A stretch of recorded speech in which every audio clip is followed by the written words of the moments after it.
आज प्रदान किए जाने वाला पहला पुरस्कार उन राज्यों को सम्मानित करता है जिन्होंने योजना के तहत अधिकतम हॉस्पिटल एडमिशन्स के लिए सर्वश्रेष्ठ प्रदर्शन किया।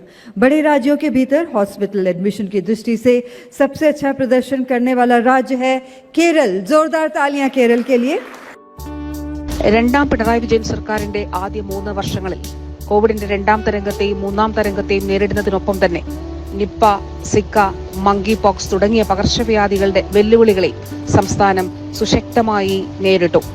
പൊതുജനാരോഗ്യ രംഗത്തെ വെല്ലുവിളികളെ നേരിടുമ്പോഴും സമഗ്ര വികസനം സാധ്യമാക്കുന്നതിനും സുസ്ഥിര വികസന ലക്ഷ്യങ്ങൾ പ്രകാരമുള്ള നേട്ടങ്ങൾ കൈവരിക്കുന്നതിനും സംസ്ഥാനത്തിന് കഴിഞ്ഞു.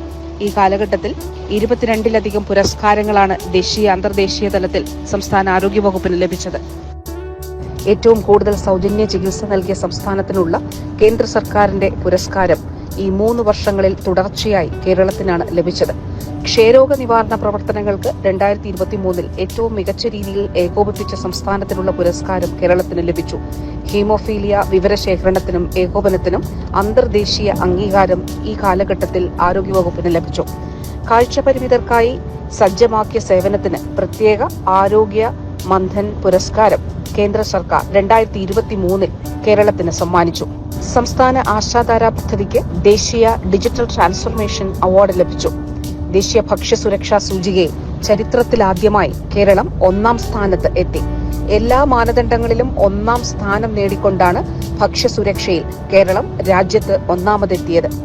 കേരളത്തിന്റെ ആരോഗ്യ സുരക്ഷാ പദ്ധതിക്ക് നാഷണൽ ഹെൽത്ത് കെയർ അവാർഡ് ലഭിച്ചു. ആരോഗ്യരംഗത്തെ മികച്ച പ്രകടനം കാഴ്ചവെച്ച സംസ്ഥാനത്തിനുള്ള ഇന്ത്യ ടുഡേയുടെ അവാർഡ് 2022 ആരോഗ്യ വകുപ്പിനാണ് ലഭിച്ചത്. മാതൃമരണം കുറയ്ക്കുന്നതിൽ ബെസ്റ്റ് പെർഫോമിംഗ് സ്റ്റേറ്റിനുള്ള ദേശീയ അവാർഡും കേരളത്തിനാണ് ഈ കാലഘട്ടത്തിൽ ലഭിച്ചത്. NQAS അംഗീകാരം ഏറ്റവും കൂടുതൽ കരസ്ഥമാക്കിയ സംസ്ഥാനമെന്ന പദവിയും കേരളത്തിന് ലഭിച്ചു. ഇന്ത്യ ടുഡേയുടെ ഹെൽത്ത് ഗിരി അവാർഡ്, ഇ-സഞ്ജീവനി, കാരുണ്യ ബെനവലന്റ് ഫണ്ട് എന്നീ സംരംഭങ്ങൾക്ക് ഗവേണൻസ് നൌവിന്റെ ഡിജിറ്റൽ ട്രാൻസ്ഫോർമേഷൻ അവാർഡ്, വനിതാ വികസന കോർപ്പറേഷന് ഏറ്റവും മികച്ച ദേശീയ ചാനലൈസിംഗ് ഏജൻസിക്കുള്ള പുരസ്കാരം തുടങ്ങിയവ ഈ കാലഘട്ടത്തിൽ ലഭിച്ചു. FSSAയുടെ ഈറ്റ് റൈറ്റ് ചാലഞ്ചിൽ സംസ്ഥാനത്തെ 4 നഗരങ്ങൾക്ക് ദേശീയ പുരസ്കാരം ലഭിക്കുകയുണ്ടായി. വനിതാ വികസന കോർപ്പറേഷന് ദേശീയ ന്യൂനപക്ഷ ധനകാര്യ വികസന കോർപ്പറേഷന്റെ മികച്ച ചാനലൈസിംഗ് ഏജൻസിക്കുള്ള ദേശീയ പുരസ്കാരവും ലഭിച്ചു.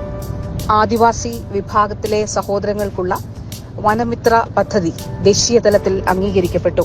രാജ്യത്തെ ഏറ്റവും കൂടുതൽ സൗജന്യ ചികിത്സ നൽകിയ ആശുപത്രിക്കുള്ള പുരസ്കാരം കോട്ടയം മെഡിക്കൽ കോളേജ് നേടി.